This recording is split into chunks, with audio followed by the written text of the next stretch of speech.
नमस्कार दोस्तों, कहानी क्राइम चैनल पर आपका स्वागत है। दोस्तों, आज की हमारी जो क्राइम की कहानी है वो है जयपुर राजस्थान से। तो चलिए दोस्तों, शुरू करते हैं क्राइम की इस सच्ची कहानी को। 19 सितंबर 2018 की बात है। रोशनलाल यादव को बैंक में काम करते करते काफी देर हो गई थी। रोशनलाल जयपुर में गवर्नमेंट हॉस्टल चौराहे के पास स्थित सिटी बैंक की शाखा में मैनेजर थे। वैसे तो उन्हें आमतौर पर रोजाना ही शाम के 7-8 बज जाते थे। इसकी वजह यह थी कि निजी बैंकों में सरकारी बैंकों की तरह सुबह 10 बजे से शाम 5 बजे तक की ड्यूटी नहीं होती है। हालांकि निजी बैंकों में भी ड्यूटी आवर्स होते हैं, लेकिन सारी जिम्मेदारियां मैनेजर की होती है। इसलिए उन्हें बैंक से निकलने में रात के 8:30 बज गए थे। दिन भर कामकाज करने और उच्च अधिकारियों के ईमेल व्हाट्सएप के जवाब देते देते रोशनलाल भी थक गए थे। काम की व्यस्तता में वो शाम की चाय भी नहीं पी सके थे। जोरों की भूख भी लग रही थी। वे जल्द घर प्रवेश कर फ्रेश होने के बाद भोजन करना चाह रहे थे।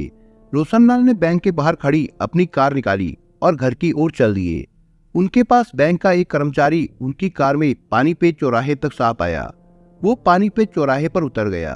रोशनलाल जयपुर के करघनी इलाके में गणेश नगर विस्तार कॉलोनी में पत्नी और बच्चों के साथ रहते थे।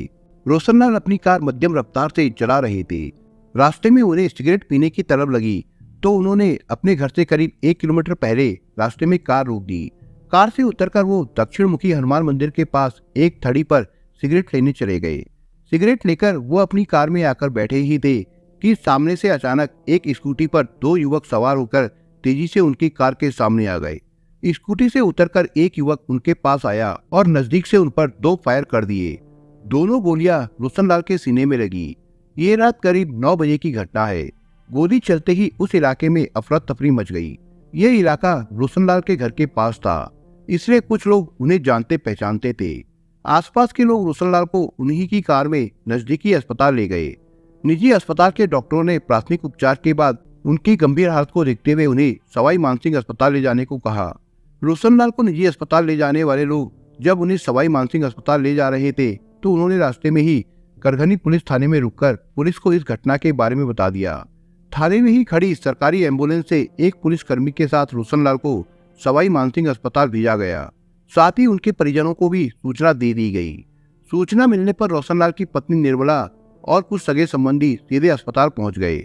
अस्पताल में डॉक्टरों ने रोशनलाल की जिंदगी बचाने का हर संभव प्रयास किया, लेकिन रात करीब 11:15 बजे उनकी मृत्यु हो गई। बैंक मैनेजर रोशनलाल पर हुई फायरिंग की जानकारी मिलने पर पुलिस ने घटनास्थल पर जाकर जांच पड़ताल की। पुलिस ने फायरिंग करने वाले बदमाशों का पता लगाने के लिए घटनास्थल के आसपास लगे सीसीटीवी कैमरों के फुटेज खंगाले, लेकिन पुलिस को रात भर की भागदौड़ के बाद भी बदमाशों का कुछ पता नहीं चला। केवल इतना ही पता चल पाया कि बदमाश पहले से ही घात लगाकर बैठे थे। वे लोग रोशनलाल का बैंक से लौटने का इंतजार कर रहे थे। दूसरे दिन रोशनलाल के बड़े भाई रतिराम यादव की रिपोर्ट पर थाना करघनी में रोशनलाल की हत्या का मामला आईपीसी की धारा 302 व 34 में दर्ज कर लिया गया। पोस्टमार्टम कराने के बाद पुलिस ने रोशनलाल का शव उनके घर वालों को सौंप दिया था। मुकदमा दर्ज होते ही पुलिस जांच में जुट गई। पुलिस ने मृतक की पत्नी निर्मला सहित परिवार के लोगों और बैंक कर्मियों से पूछताछ करके पता लगाने का प्रयास किया कि क्या उनकी किसी से कोई दुश्मनी थी। पुलिस ने बैंक के उस कर्मचारी से भी पूछताछ की जो रोशनलाल के साथ पानीपत चौराहे तक आया था।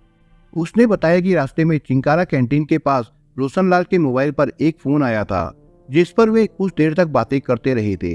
फोन किसका था ये उसे नहीं पता। वो पूरा दिन करीब 100 लोगों से पूछताछ, मौका मुआयना और कैमरों की फुटेज की जांच में निकल गया।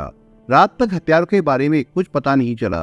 रोशनलाल मूल रूप से जयपुर जिले के कोटपुतली के रहने वाले थे। उनकी मौत की सूचना मिलने पर उनके गाँव से भी कुछ लोग जयपुर आ गए थे।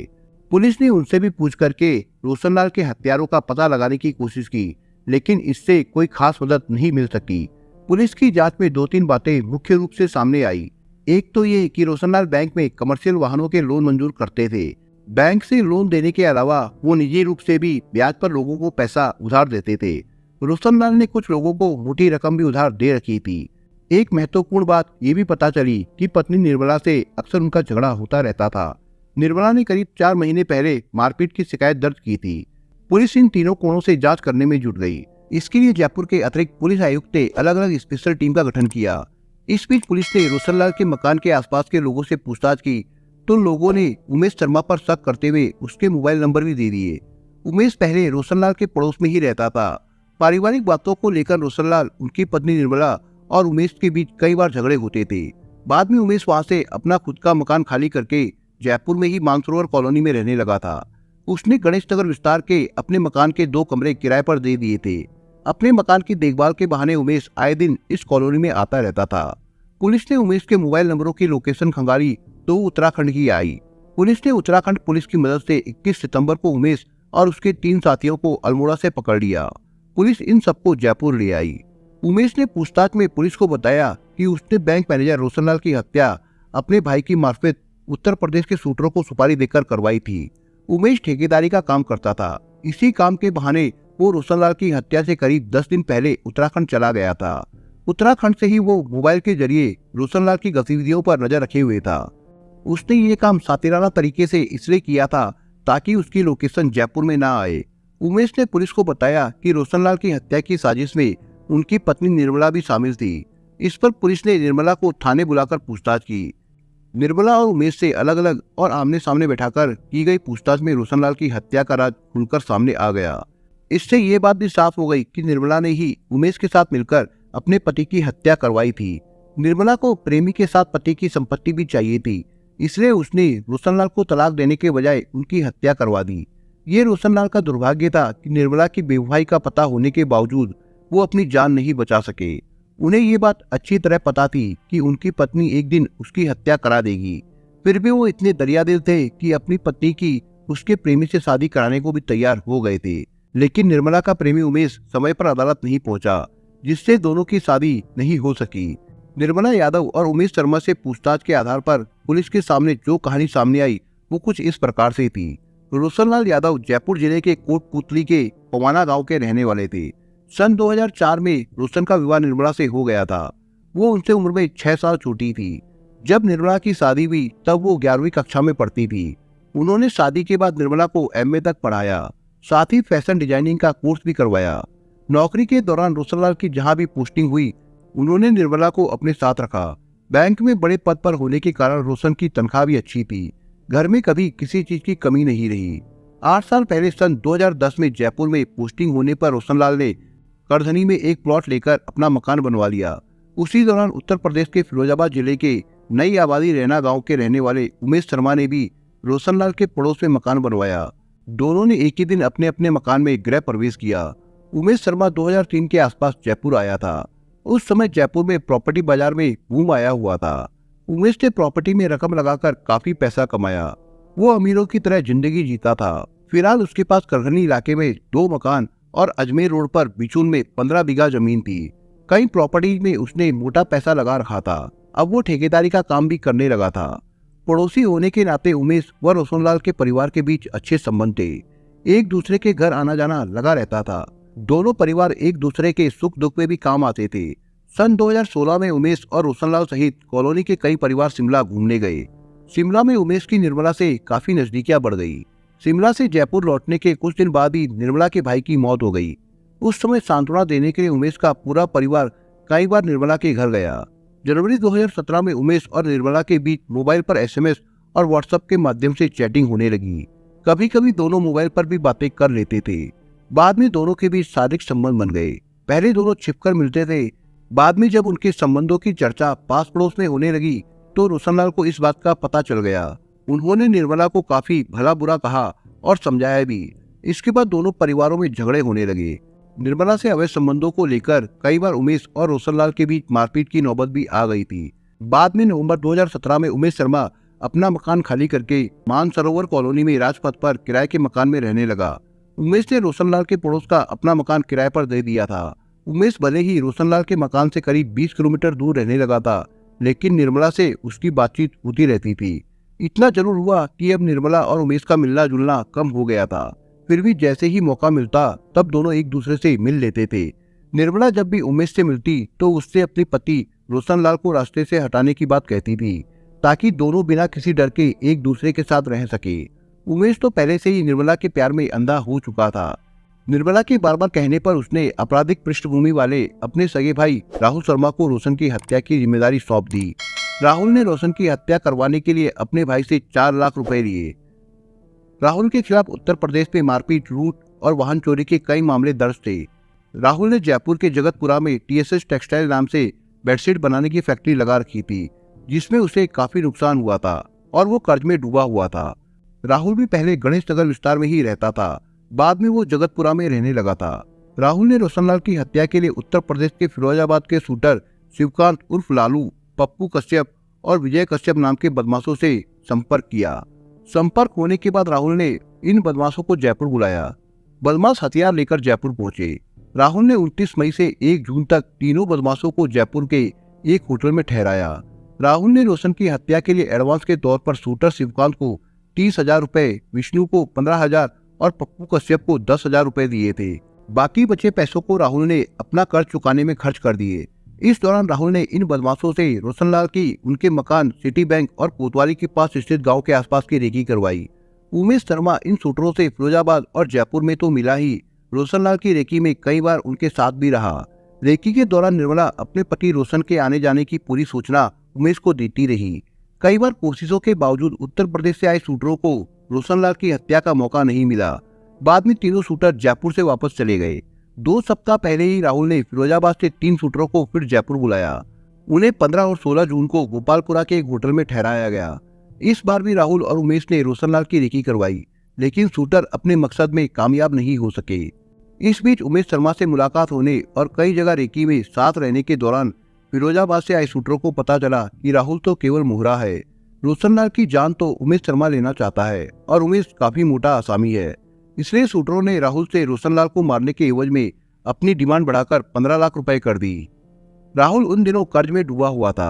रोशनलाल की हत्या की सुपारी के नाम पर वो अपने भाई उमेश से 4 लाख रुपए पहले ही ले चुका था। दूसरी ओर एक एक दिन गिन रही निर्मला लगातार उमेश पर रोशन को मरवाने के लिए दबाव बना रही थी। इस पर उमेश ने अपने भाई राहुल पर रोशनलाल की जल्द से जल्द हत्या करवाने या 4 लाख रुपए वापस लौटाने का दबाव बनाया। भाई पर दबाव बनाकर उमेश उत्तराखंड चला गया।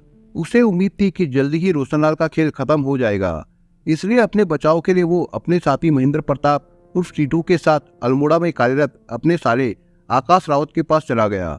महेंद्र प्रताप उर्फ टीटू को रोशनलाल की हत्या की साजिश और पूरे घटनाक्रम की जानकारी दी। उमेश ने महेंद्र प्रताप को काफी पैसा भी दे रखा था। 18 सितंबर को निर्मला ने मोबाइल पर उमेश से बात करके अभी तक काम न होने का उल्हाना दिया। इस पर उमेश ने अपने भाई राहुल को रोशन की हत्या या पैसे वापस करने का अल्टीमेटम दे दिया। उन दिनों राहुल का भांजा फरीदाबाद निवासी मनीष उर्फ सनी जयपुर आया हुआ था। आखिरकार राहुल ने अपने भांजे के साथ मिलकर रोशनलाल की हत्या करने का फैसला किया। राहुल ने मनीष के साथ मिलकर 19 सितंबर की रात करीब 9 बजे फायरिंग करके रोशनलाल की हत्या कर दी। रोशन को गोलियां मारने के तुरंत बाद राहुल ने उमेश को फोन करके बता दिया कि रोशन को मार दिया। रोशनलाल की मौत की सूचना मिलने के बाद उमेश के साले आकाश रावत ने राहुल के बैंक खाते में 20,000 रुपए ट्रांसफर कर दिए। पुलिस ने रोशनलाल की हत्या के मामले में उसकी पत्नी निर्मला और उसके प्रेमी उमेश के अलावा जयपुर के करगनी इलाके में गणेश नगर विस्तार के रहने वाले महेंद्र प्रताप ओझा उर्फ टीटू, उमेश के साले आकाश रावत और फिरोजाबाद के शूटर शिवकांत उर्फ लालू को गिरफ्तार कर लिया। इनमें आकाश रावत मूलतः आगरा के सिकंदराबाद थाना अंतर्गत शास्त्रीपुरम का रहने वाला था। वो आजकल उत्तराखंड में जिला उधम सिंह नगर के रुद्रपुर में रह रहा था। पुलिस ने वारदात में इस्तेमाल की गई राहुल की स्कूटी उसके घर से बरामद कर ली। पूछताछ में ये बात भी सामने आई कि रोशनलाल ने लोगों को करीब 50 लाख रुपए ब्याज पर दे रखे थे। निर्मला इस रकम के साथ साथ रोशनलाल की सारी संपत्तियां लेना चाहती थी, इसलिए वो रोशनलाल से तलाक लेने के बजाय उसकी हत्या करवाना चाहती थी। उमेश ने भी रोशनलाल से मोटी रकम ब्याज पर ले रखी थी। उमेश चाहता था कि रोशनलाल मारा जाए तो पैसे नहीं चुकाने पड़ेंगे, इसलिए उसने रोशन की मौत का सौदा किया। वो निर्मला के सामने ये दिखावा करता रहा कि वो ये सब उसके प्रेम की वजह से कर रहा है। उमेश और निर्मला के अवैध संबंधों के बारे में रोशनलाल को सबसे पहले उमेश की पत्नी ने ही बताया था। इसके दूसरे दिन ही रोशन ने घर में नया मोबाइल चार्जिंग के लिए लगा देखा तो निर्मला से पूछा। उसने बताया कि ये मोबाइल उमेश ने दिया है। रोशन ने पत्नी से मोबाइल का लॉक खुलवाया। मोबाइल में निर्मला और उमेश के बीच हुई व्हाट्सएप चैटिंग देखकर रोशनलाल अपनी 2 बेटियों और 3 साल के बेटे के भविष्य और अपनी प्रतिष्ठा के कारण खून का घुट पीकर रह गए। निर्मला का उमेश के प्रति लगातार झुकाव देखकर रोशनलाल अपने बच्चों का भविष्य बचाने के लिए उसकी शादी उमेश से कराने को भी तैयार हो गए थे। इसके कुछ दिन बाद तक रोशन के घर में शांति रही। निर्मला उमेश से नहीं मिली, लेकिन कुछ दिन बाद ही वो फिर से उससे मिलने लगी। एक दिन रोशन ने दोनों को देख लिया तो निर्मला ने कहा कि उमेश ने उसके साथ जबरदस्ती की है।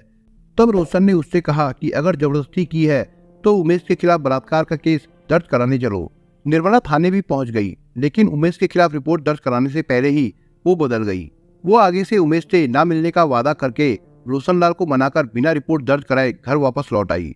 इसके कुछ दिन बाद करीब 1 साल पहले निर्मला अपने 2.5-3 साल के बेटे को गोद में लेकर प्रेमी उमेश के साथ भागने के लिए घर से निकल गई। निवारू रोड पर वो उमेश से मिलने के बाद अपने रिश्तेदार के घर चली गई। बाद में रोशन उसे समझा बुझाकर घर ले आए।